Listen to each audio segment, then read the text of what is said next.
Hello friends, once again welcome back to your own YouTube channel learning need. और जैसा कि आपको पता है कि आपकी क्लास सुबह की जो होती है वो होती है इंग्लिश ग्रामर की। हम देखते हैं यहाँ पे 10 क्वेश्चन, लेकिन पूरे एक्सप्लेनेशन के साथ बहुत ही कम समय में रेगुलर बेसिस पे आपकी इंग्लिश ग्रामर की प्रैक्टिस चल रही है। कोई भी कॉम्पिटिटिव एग्जाम जिसमें इंग्लिश ग्रामर आपका सब्जेक्ट रहा हो या आना हो, उसके लिए आप इस क्लास को प्रेफर कर सकते हैं। क्वेश्चन के पैटर्न कॉम्पिटिटिव एग्जाम पर बेस्ड हैं। तो चलिए स्टार्ट करेंगे सेशन बिना टाइम वेस्ट किए। फिर तो या जैसे कि सामने के दो क्वेश्चन हैं, क्योंकि अब करीब 700 के करीब क्वेश्चन हम ऑलरेडी सॉल्व कर चुके हैं, तो आपको पता है, वो चल चुका है कि अब इस तरह के क्वेश्चन में क्या करना होता है, हमें एरर फाइंड करना होता है। प्लस दो चीज़ और, स्पेलिंग एरर बेसिकली नहीं रहता है इस टाइप के क्वेश्चन में, ग्रामेटिकल एरर ही रहेगा। अच्छा, कल अब एक कमेंट आया था कि एरर वाले क्वेश्चन जो है सॉल्व करने में दिक्कत होती है, ये नहीं सॉल्व हो पाते हैं। तो उसका रीज़न ये है कि बाकी सारे क्वेश्चन में जैसे लिख दिया जाता है कि आपको प्रीपोजिशन लगाना है, आपको आर्टिकल लगाना है, या आपको वॉइस चेंज करनी है, तो आपका एक क्लियर एकदम फोकस रहता है कि मुझे यही करना है, इसी के रूल्स मुझे फॉलो करनी है। अगर आपको उसके रूल्स आते हैं तो आप सॉल्व कर लेते हैं, नहीं आते हैं तो आपसे गलत हो जाता है।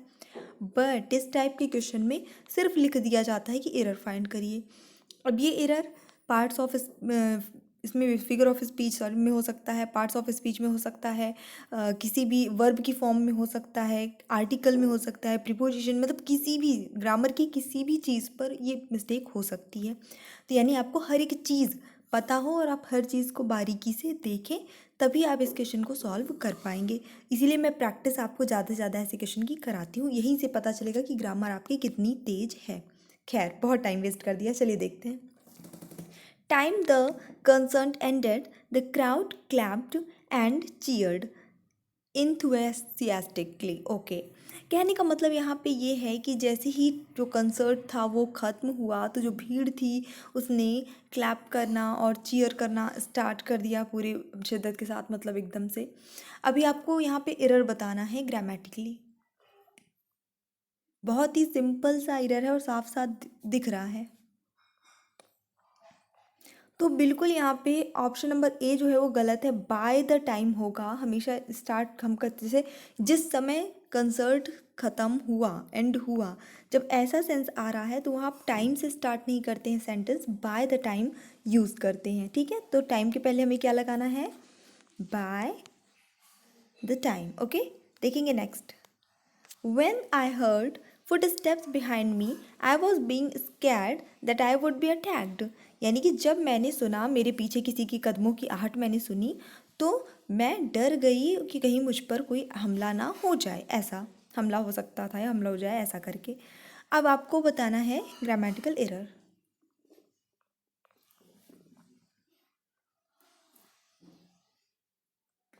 यहाँ पे जो करेक्ट आंसर है वो बहुत सिंपल सा है। आपका ऑप्शन नंबर सी जो है ये मिस्टेकफुल है, मतलब एरर है।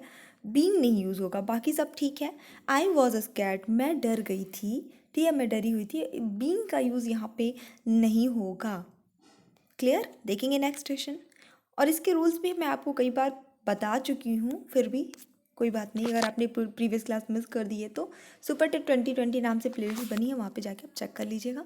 The police will leave no stone unturn to discover the murderer. Okay, तो पुलिस जो है वो खूनी को का पता लगाने के लिए उसने कोई भी, अब यहाँ पे इसका शाब्दिक अर्थ लें तो ये तो है कि कोई भी पत्थर बिना पलटे, बिना उल्टे पलटे, यानी हर एक चीज़ पुलिस ने सर्च की, ढूंढी ढांढी। अब इस तरह से ये सेंस निकल रहा है।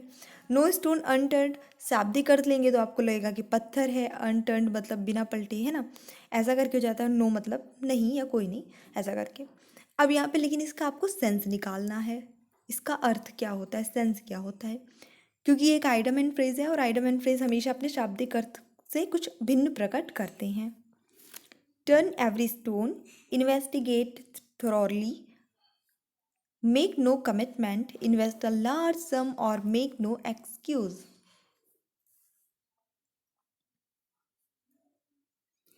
सो करेक्ट आंसर यहाँ पे होता है, ये एक आइडम है नो स्टोन अनटर्न, जिसका अर्थ होता है सभी स्थानों पर जांच या खोज करना, यानी बहुत अच्छे से जांच और खोज करना। तो ऑप्शन नंबर बी यहाँ सही होता है, इन्वेस्टिगेट थॉरली। थॉरली मतलब बहुत ध्यानपूर्वक हर एक चीज़, एक एक चीज़ पे नज़र रख कर कोई काम करना। ठीक है, जैसे आप एक टीचर हैं तो आप लोगों ने अक्सर ये वर्ड सुना होगा, आप लोगों को इंस्ट्रक्शन दिए जाते हैं कि कॉपी आपको थॉरली चेक करनी है। तो उसका मतलब वही होता है, बहुत ध्यानपूर्वक चेक करना है, कोई भी चीज़ छूटने ना पाए। देखेंगे next question. Never put off until tomorrow what you can do today. Put off का यहाँ पे आपको बताना है कि इसकी जगह पे क्या आ सकता है।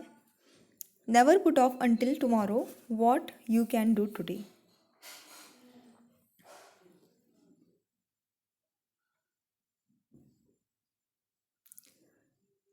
चलिए हम यहाँ पे देख लेंगे। यहाँ पे पुट ऑफ देखिए एक फ्रेज होता है जिसका अर्थ होता है किसी चीज़ को टालना या स्थगित कर देना। तो यहाँ पे इसका जो इसके स्थान पे हम यूज़ कर सकते हैं वो कर सकते हैं पोस्टपोन, है ना। Never postpone until tomorrow what you can do today, यानी कि जो आज तुम आज कर सकते हो उसे कल पे मत टालो, कल के लिए मत स्थगित करो, जितना हो सके आज ही काम कर लो। ये इसका सेंस आता है। तो पुट ऑफ का जो हम अल्टरनेटिव यूज़ कर सकते हैं वो है पोस्टपोन। देखेंगे नेक्स्ट क्वेश्चन। ऑल राइट, तो यहाँ पे क्वेश्चन है आपका परमिटेड।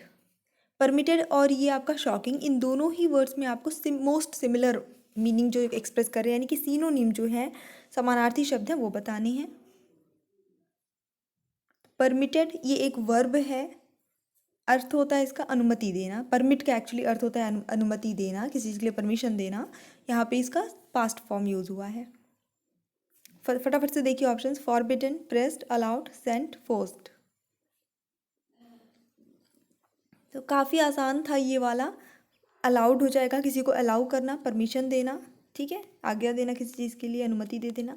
शॉकिंग, शॉकिंग एक एडजेक्टिव है, यानी कि विशेषण है, और इसका अर्थ होता है विभत्स या एकदम दहला देने वाला, शॉक्ड कर देने वाला। इसका आपको बताना है समानार्थी शब्द। Wicked, pleasing, appealing, electrifying, scandalous. तो फटाफट से देख लीजिए। यहाँ पे देखिए करेक्ट आंसर जो होगा आपका ऑप्शन नंबर सी हो जाएगा, अपेलिंग। ये इसका अर्थ भी होता है शॉकिंग या एक्सट्रीमली बैड, बहुत बुरा, एकदम जो शॉक्ट कर दे, ऐसी चीज़। बाकी जो है विग्ड शैतान के लिए यूज़ होता है। प्लीजिंग मतलब जो आकर्षक हो, मनभावन हो, एकदम मधुर, जिसको हम कहेंगे, मतलब जो प्लीजेंट करे, आनंद दे, वो। इलेक्ट्रीफाइंग का मतलब वैसे तो विद्युतीकरण भी होता है, साथ ही साथ कभी कभी उत्तेजक के सेंस में भी यूज़ किया जाता है। और स्कैंडलस यहाँ पे एक वर्ड आपका मिल जाता है, इसका अर्थ होता है लज्जाजनक, अपमानजनक, है ना, निंदनीय जिसे हम कहते हैं, वो इसका अर्थ हो जाता है। वो सारे वर्ड्स मैंने आपको बता दिए। चलिए अब इसमें से कोई आपको एक आज का वर्क देंगे। अगला देखेंगे यहाँ पे अनस्क्रूपुलस, ठीक है। इन अनस्क्रूपुलस, इसका आपको बताना है एंटोनिम, यानी कि अपोजिट वर्ड, विलोम शब्द। Corrupt, even, constant, honest, measured. जैसे ही मैं आपको इसका अर्थ बताऊं कि आपसे आंसर बन जाएगा। ये एक एडजेक्टिव है और इसका अर्थ होता है चरित्रहीन, बेईमान या अनैतिक। तो बिल्कुल इसका जो सही आंसर होगा वो होता है ऑनेस्ट, यानी ईमानदार। करप्ट मतलब आपको पता ही है, जो कहीं ना कहीं घूस वगैरह लेते हैं। करप्ट मीन द सेंस, शुद्ध हिंदी में से क्या बोल सकते हैं हम, भ्रष्ट बोल सकते हैं, है ना। इवन एक समान या सम भी हम जिसे कहते हैं। इसके बाद एक वर्ड आपका आता है कांस्टेंट, यहाँ पे मिल जाता है। कांस्टेंट मतलब होता है लगातार या सतत, जो चलता रहे, नित्य रूप से चलता रहे। मेजर्ड नपा हुआ। कंप्लेंट, फटाफट से देखिए। Fixed, unyielding, stagnant, obedient, negative.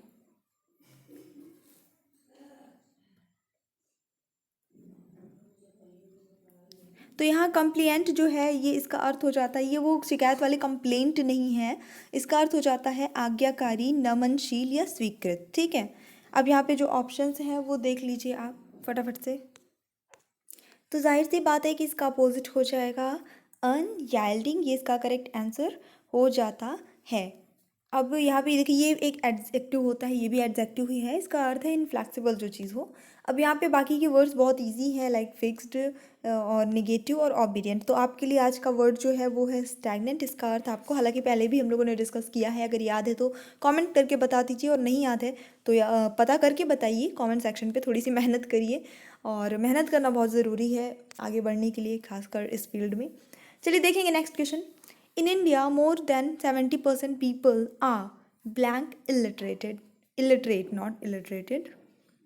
Virtually, superficially, finally, certainly. हमारे देश में 70% से ज़्यादा लोग फिर यहाँ पे जो भी आएगा उसी के हिसाब से इसका अर्थ निर्धारित होगा, सेंस निर्धारित होगा। इलिटरेट मतलब अशिक्षित, अशिक्षित हैं किस तरह से। तो यहाँ पे जो करेक्ट आंसर हो जाएगा आपका वो हो जाता है ऑप्शन नंबर ए, वर्चुअली। ठीक है, मतलब पूरे ओवरऑल में 70% से ज़्यादा लोग जो हैं वो क्या हैं, इलिटरेटेड हैं, ऐसा यहाँ पे सेंटेंस में कहा गया है। सो ये देख लेंगे next question. Mister Sharma said that it was money that he blank collect from him. Mister Sharma ने कहा कि ये वो पैसे थे जो उन्होंने उससे कलेक्ट किए थे, इकट्ठा किए थे। अब यहाँ पे जाहिर सी बात है कि थे का सेंस आ रहा है, क्योंकि sir it was the money, वो पैसे थे, है ना। ये वो पैसे थे जो मैंने उससे कलेक्ट किए हैं, ऐसा तो नहीं आएगा। ये वो पैसे हैं जो मैं उससे कलेक्ट करूँगा, ऐसा तो नहीं है। मतलब ये वो पैसे थे जो मैंने उससे कलेक्ट किए थे, जाहिर सी बात है पास्ट सेंस में ही आएगा। यहाँ मैंने हिंट कर दिया है। अब बताइए क्या आना चाहिए यहाँ पे, शैल, विल, कैन, कुड, मे। तो यहाँ पे पास्ट टेंस का सिर्फ एक ही मॉडल है, वो है कुड। कैन का पास्ट फॉर्म होता है कुड, तो यहाँ पे पास्ट फॉर्म का ही जो भी मॉडल या हेल्पिंग वर्ब होगा वही आना था। तो ऑप्शन नंबर डी आ जाता है कि ये वो पैसे थे जो मैं उससे इकट्ठा कर सकता था, जितना भी कर सकता था उतना मैंने किए थे, ये वो पैसे थे। ओके, तो आई जस्ट होप कि छोटी सी क्लास थी लेकिन आपको पसंद आई होगी। पसंद आई है तो लाइक करिएगा, शेयर करिएगा, इससे बहुत मोटिवेशन मिलता है। और चैनल पे न्यू है तो प्लीज़ सब्सक्राइब करके इस छोटी सी फैमिली को थोड़ा और ग्रो करिए। एंड या thanks for watching, keep studying and bye bye.